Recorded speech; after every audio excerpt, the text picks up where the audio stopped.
After watching this news broadcast featuring CAIR, you will not learn who this happened to, what exactly happened, where it happened, why it happened, or how it happened. That's good enough. Liar. One more. A civil rights group is calling for justice after learning about verbal and physical attacks on a Muslim family in Anne Arundel County. The Maryland office of the Council on American Islamic Relations shared this video with us and says the most recent attack happened on November 6th. A family member was leaving their home when a neighbor approached him and verbally and physically assaulted him. The man's hand was cut with an object and his knee was hurt as well. The families told CAIR about a pattern of harassment and abuse by their neighbor, and they say it started back in 2017. They have, limited their movements. They're not sleeping well at night. It's just a really kind of a tense situation for them. And the fact that this is a neighbor and somebody who they have to see and encounter pretty much every day, right? You can't avoid somebody who lives in that close proximity to you. The family says they've notified police several times. The only thing clear is that it happened on November 6th of this year and that CAIR is involved. The picture of the man's hand shows what appears to be blood, but no wound. Also, there's no comment from the police, who we are told have been called numerous times since 2017. Nor is there any report on what treatment the man received from paramedics. WMAR just took this story as CAIR presented it to them and broadcast it as is. As of November 28th, there have been 15 TV broadcasts this month that feature CAIR. Of those, 9 or 60% have nothing to do with CAIR or are simply not newsworthy. About 150 people have gathered here at San Jose City Hall. They want to make sure that all votes are counted. They're concerned the president may attempt to block vote counts in some states, and they're vowing to fight back peacefully. CAIR rallies for peaceful election transition. This is not their job, and they need to stay in their lane, because when they're not promoting themselves on TV like this, they're engaging in race riots and getting people fired. We need to stand up and say that our vote must be counted, that our vote must be strong, and that its integrity must be maintained. Because if we don't have that, then what kind of democracy do we have? Tonight, commissioners in Bladen County will consider declaring racism a public health crisis. And the Council on American Islamic Relations announced today it supports commissioners in Bladen County making that declaration. Again, declaring racism a public health crisis is not CAIR's job. This is more self-promotion. Federal trial has begun for the Illinois man accused of orchestrating the pipe bombing at a Bloomington mosque.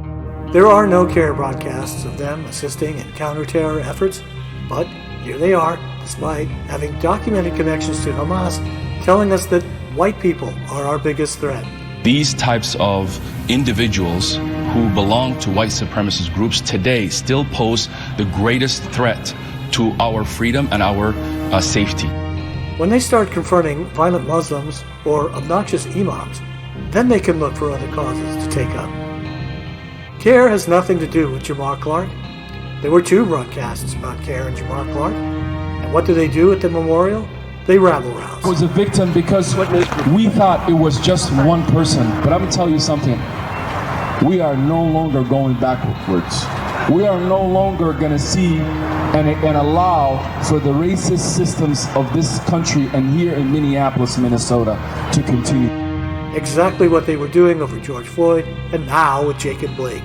And we thought for some reason that Jamar Clark was an anomaly, but he was not.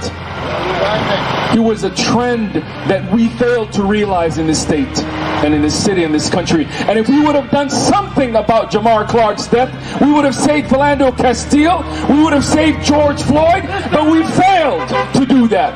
He has charged 4 men from New York with racketeering, helping close the case on a years-long multi-state burglary ring with victims in Fairfax and Montgomery counties.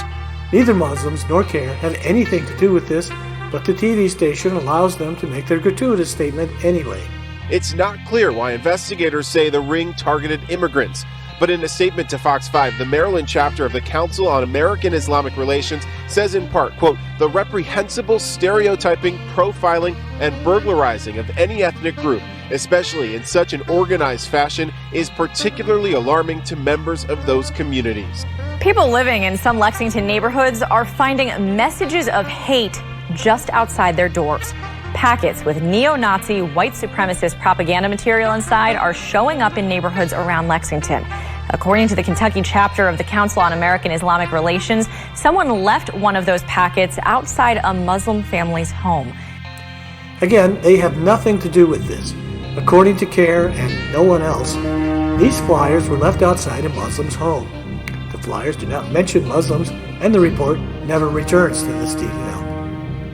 Two broadcasts about a story that by definition is not news, a complete absence of details such as who, what, where, how, and why.